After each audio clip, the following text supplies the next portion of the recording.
आज हम जिस टॉपिक पे बात करना चाहेंगे वो है कि arms race and arms control were the product of cold war. इस पे हम बात करेंगे कि arms race and arms control किस तरह से कोल्ड वॉर का नतीजा थे। तो जैसा कि आप स्क्रीन पे देख सकते हैं कि जो कोल्ड वॉर था, यहाँ पे जैसे मैंने लिखा हुआ है कि cold war period was full of tension and rivalry between the two power blocks. Cold war जो था उसकी वजह से, कोल्ड वॉर क्या था, ये वो दौर था, ये वो पीरियड था जिस पीरियड में दो पावर ब्लॉक्स जो थे उनमें आपस में बहुत ज्यादा टेंशन थी, बहुत ज्यादा दुश्मनी थी। और इस टेंशन और दुश्मनी का जो नतीजा था वो ये था कि दोनों पावर्स एक दूसरे पे ट्रस्ट नहीं करते थे। वहां पे क्या था, म्यूचुअल डिस्ट्रस्ट था और सस्पिशन था एक दूसरे के हवाले से। और ये जो म्यूचुअल डिस्ट्रस्ट एंड सस्पिशन था, इसका नतीजा जो था वो आर्म्स रेस की सूरत में ये नतीजा निकला। आर्म्स रेस क्या होता है कि दोनों मुल्क जो है वो अपने जो वेपन्स की रेस में लग गए, कंपटीशन लग गया कि वो वेपन्स को डेवलप करने में, वेपन्स को जमा करने में। आर्म्स रेस हम कहते हैं a competition competition between nations or for superiority in the development and accumulation of weapons. Arms race क्या होता है कि एक कंपटीशन होता है नेशंस के दरमियान। और जब हम यहाँ पे बात करते हैं तो इसका मतलब है कि दो पावर्स के दरमियान एक जो रेस शुरू हो गई थी, किस हवाले से कि वो एक दूसरे पे सुपीरियोरिटी कायम करना चाहते थे, बालादस्ती कायम करना चाहते थे। किस हवाले से? वेपन्स के डेवलपमेंट के हवाले से और वेपन्स को जमा करने के हवाले, एक्यूमुलेट करने के हवाले से। तो इस रेस को हम कहते हैं आर्म्स रेस। ठीक है, फिर से मैं पढ़ूंगा कि आर्म्स रेस को कहते हैं a competition between nations for superiority in the development and accumulation of weapons.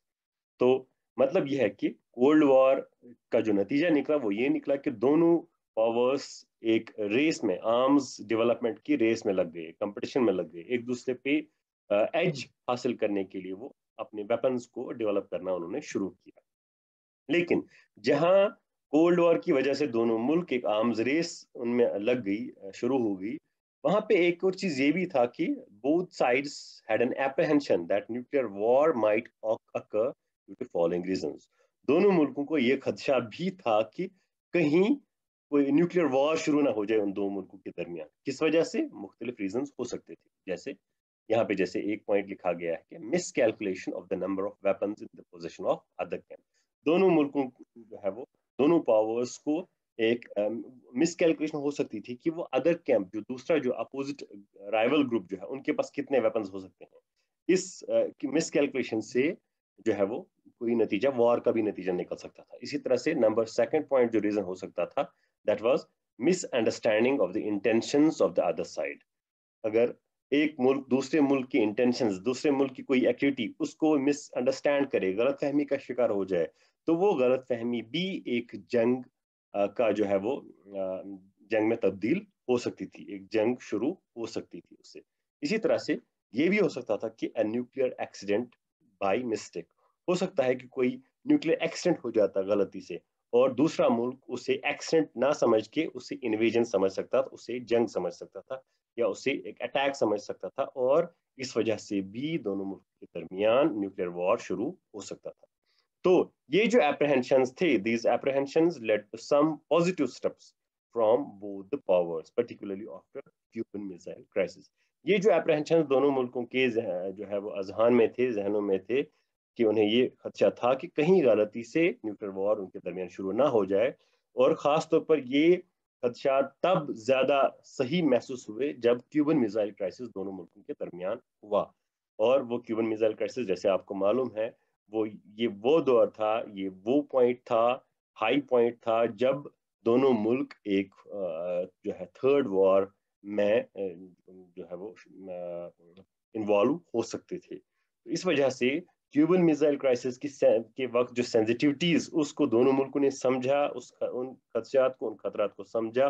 तो इस वजह से दोनों मुल्कों ने कुछ पॉजिटिव स्टेप्स उठाए ताकि इस आर्म्स, ये जो रेस शुरू हो गई थी उनके दरमियान वेपन्स डेवलप करने की, उसको उस पर कुछ लिमिट लागू करने की या उसको कंट्रोल करने की कोशिश की गई। तो दोनों मुल्कों ने कोशिश की कि एक बैलेंस ऑफ वेपन्स को जो है वो कायम किया जाए, स्टेबल बैलेंस ऑफ वेपन्स को कायम किया जाए। ठीक है, और वो किस तरह से कायम किया जा सकता था? आर्म्स कंट्रोल जो है वो, आर्म्स कंट्रोल की के जरिए से जो है वो ये बैलेंस कायम किया जा सकता था। आर्म्स कंट्रोल हम किसको कहते हैं, ये आप देख सकते हैं यहाँ पे जो ये हाईलाइट किया हुआ बॉक्स में कि आर्म्स कंट्रोल किसको कहते हैं।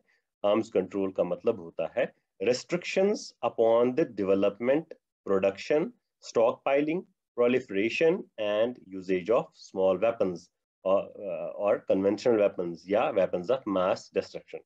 आर्म्स कंट्रोल का मतलब होता है कि आप क्या लगाते हैं, restrictions लगाते हैं, हदबंदी लगाते हैं, लिमिट करते हैं कि जो किसको लिमिट करते हैं, वेपन्स के डेवलपमेंट को लिमिट करना, वेपन्स के डेवलपमेंट पे पाबंदी आयद करना, रिस्ट्रिक्शंस लागू करना, उसको लिमिट करना, उसको कंट्रोल करना। इसी तरह से प्रोडक्शन, वेपन्स के प्रोडक्शन को, स्टॉक पाइलिंग, वेपन्स के जो है जमा करने पे, वेपन्स के जो है जमा करने पे, इसी तरह से प्रोलिफरेशन, वेपन्स के फैलाव पे या वेपन्स के इस्तेमाल पे। और ये वेपन्स किस तरह के हो सकते हैं, ये स्मॉल आर्म्स भी हो सकते हैं, ये कन्वेंशनल रिवायती वेपन्स भी हो सकते हैं, और खुसूसी तौर पर जो फोकस बेसिकली था वो था वेपन्स ऑफ मास डिस्ट्रक्शन, जैसे nuclear weapons. Weapons of mass destruction मतलब ये है कि जिससे कि बहुत ज्यादा नुकसान हो सकता है, लार्ज स्केल डिस्ट्रक्शन जिससे होती है, उनको हम कहते हैं वेपन्स ऑफ मास डिस्ट्रक्शन। तो क्यूबन मिसाइल क्राइसिस के बाद ये देखने में आया कि दोनों sides, United states of America और जो सोवियत यूनियन का जो साइड, दोनों मुल्क ने विद इन ए डेकेड, एक दिहाई के अंदर अंदर उन्होंने कुछ मानीखेज एग्रीमेंट्स दोनों ने साइन किए एक दूसरे, खासतौर पर अगर हम उसमें जो नुमाया जो जिक्र करने के लिए जो हम यहाँ पे बात कर सकते हैं, उनमें नुमाया 3 ट्रीटीज थी, काबिल जिक्र ट्रीटीज क्या थी, limited test ban treaty, nuclear non proliferation treaty और एंटी बैलिस्टिक मिसाइल ट्रीटी। उसके बाद भी ये तो 3 ट्रीटीज थी, उसके बाद भी इन सुपर पावर्स के दरमियान कुछ और बातचीत के जो दौर चले, अदवार चले, राउंड्स हुए बहुत सारे, जिसमें कि इन 3 ट्रीटीज के अलावा भी फिर बहुत और भी ट्रीटीज पे बात हुई, और भी ट्रीटीज इन दोनों मुल्कों के दरमियान तय आ गई।